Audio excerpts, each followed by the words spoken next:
Hey guys, this is a little bite sized nugget. These are ideas that are not quite a full podcast, but need to be said.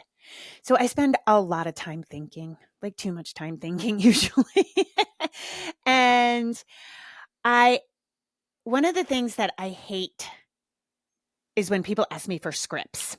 I need a script. I need to know what to say. And I don't like scripts. And I understand that sometimes you need a little springboard of like, say something like this. But more and more and more people are asking me, no, no, no, I need to know exactly what to say, exactly what to do. And I have to remind you, we are dealing with little humans.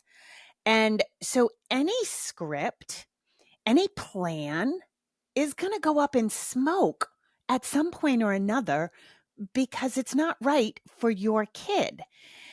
And this leads me down a thought that I want to share with you. Okay. So I think I've come down to the conclusion that the point of human existence is creation.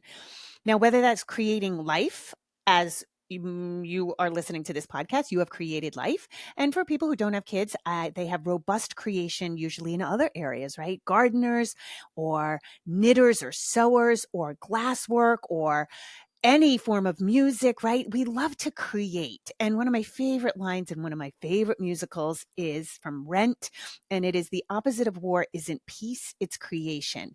And so when we're being creative, that is when we find flow. Whatever your creativity is, it could be coding, poetry. We all create something. And if you think you don't, you do somewhere in your life. And just by nature of having a kid, you have created. And if we look at everybody across the thing, I think you'll agree with me. I think like when I look at what is the whole point of being human, it's that to me, and even creating love, creating a life that's beautiful, right? These are all forms of creation. And parenting demands on the spot creativity. And people will say, oh, I'm not creative. I'm not creative. But you are in some way, shape, or form. Somewhere there's an area where you get into flow of creativity. And I'm begging you to get there with your parenting. I view my life as the greatest art project I'll ever do. That's how I view me personally. And that's kind of why I'm so wackadoodle and I do so many different things and I get interests and I've had 4 full-blown careers. I'm going to be 57 this year and literally 4 full-blown careers. And I've always likened myself, I always say I'm a puppy on the path of life, right? Like I smell something and I go off.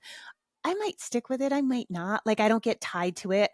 I've dabbled in ukulele for years. I play. I don't play well. I like it. Took a pottery class. I liked it. And then there's other things that I get like really good at, like archery or snowboarding or uh, obstacle course races, right? And so I view that, but I also view parenting as like the greatest art project you'll ever take part in. And we don't get to control our kids. We don't, the best raised kids go sideways. There's no magic key. There's no magic code that says you're going to turn out a well-adjusted adult. Like there's just nothing. Anything can happen. Your kid can meet the wrong person. Your kid can get injured. Your kid can get it. I know people who had the best lives, best parents got injured, got on Oxycontin, went down the tubes. Like shit happens. And I don't say that to scare you. I say that we don't have as much control as we think. So we might as well relinquish it now because there's no point. We just do our best. But I think if we view parenting as this creative thing, we'll lock into the kid we have.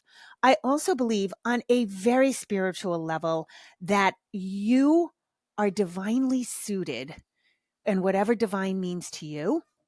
I have a very all encompassing notion of divine that includes spirituality and includes a notion of God. Maybe you don't, but I do think there's divinity in nature. I think there's divinity in the universe. So whatever you call it, I think you are divinely suited to parent the child you have, no matter what that child is going through. Okay. And yes, we reach out to experts or we get expert opinions, which by the way, are just opinions. Okay. So I may say something that doesn't resonate with you. What makes me an expert is I put in 10,000 hours. What makes me an expert is I've done this with so many people, both potty training and parenting. I can see bigger trends I try to warn you of. I can see, I have I have a Mary Poppins bag of tips and tricks, right? And I also have my own bias. I have how I parented, how I view parenting. That's my own bias. I can be an expert all I want, but I come at it from a certain angle, right? And everybody does. We have that humanity to us. So very few experts are like, even scientists, hardcore scientists get stuck in their own bias. Um, and so we use these experts, like if your kid feels like out of range of normal, you might get an evaluation so that maybe they have a diagnosis and now you can seek better services. Diagnoses are always just a roadmap to how your kid's brain is working. It shouldn't be a label. It shouldn't be an identity. It shouldn't be the first thing you tell people about your kid, right? It should be the fact that your kid's brain works like this, or they need certain tools. We get expert help to kind of guide us, but in no way, shape, or form should anybody be law. It just shouldn't. And I know this. I even feel this way about medical. How many times have I bucked the medical system? If you're new here, um, I'll tell it in another podcast, but I blew out my entire knee and opted not to have surgery and healed it myself. I had debilitating arthritis. I couldn't even stand straight up at 40 years old. And I fucked the medical system because nobody had answers for me. And I was like, you know what? No, I'll figure this out on my own. And I did. I have no pain. I have all my splits. You guys seen me. I'm active as can be. And so we can only take expert opinion, and scripts are part of that. If somebody tells you exactly what to say, what it means is you're bypassing your connection with your kid. Yes, it may give you some creative ideas. I agree with that. Like if you're stuck in a moment and you're like, oh, like I don't even know what framework to use, then we can say, I always say something along the lines of this, but you have to tailor it for your own kid, okay? Because if you don't, you're just outsourcing your parenting, and that you're losing more connection with your kid, which is never going to help in a trouble zone. Okay. And I fear, like, just like I had said in the Minecraft episode, I think it was, there's a study that's been done now out of MIT. Chat GPT is making us dumber. It is causing cognitive decline because we're farming out even the work that it takes to, like, okay, what would be a good search term? Like Google's bad enough, right? Like or whatever search engine you use. But now with chat, we can kind of put a half-ass thought into it. Chat, I call it chat, right? Because like I'm that friendly with it. So with chat, but we're farming out even the thought process of like how to synthesize a thought or how to get the appropriate search term, right? It's causing cognitive decline. We're in a boatload of trouble. Buttload. Did you know buttload is an actual measurement, by the way? I just posted that on Instagram last week. A buttload is 126 US gallons. I digress.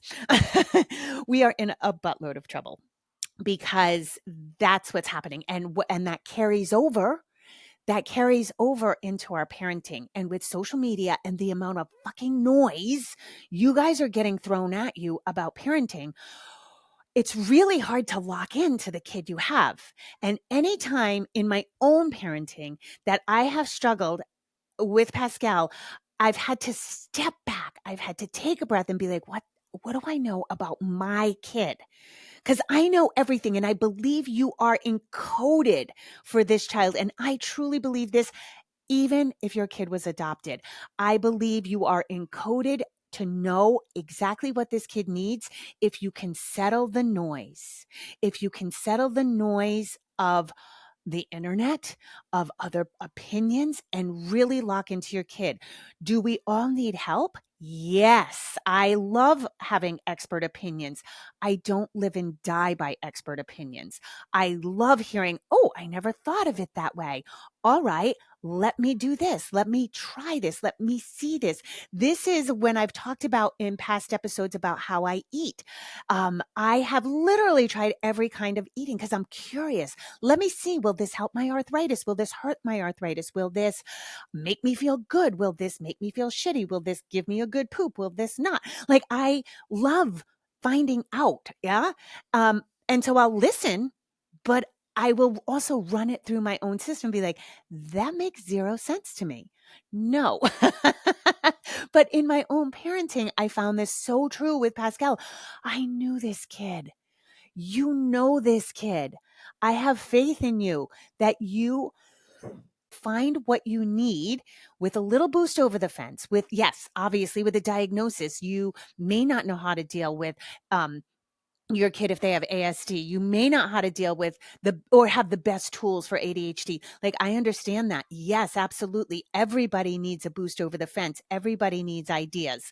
And I get it, but we have to drown out some of that noise because, again, I think this is the most creative thing you're ever going to do in your life. And being creative requires creativity. It requires thinking on the spot. It requires trying things, taking things and saying, I like that part. I don't like this part. I like this part. I don't like that part.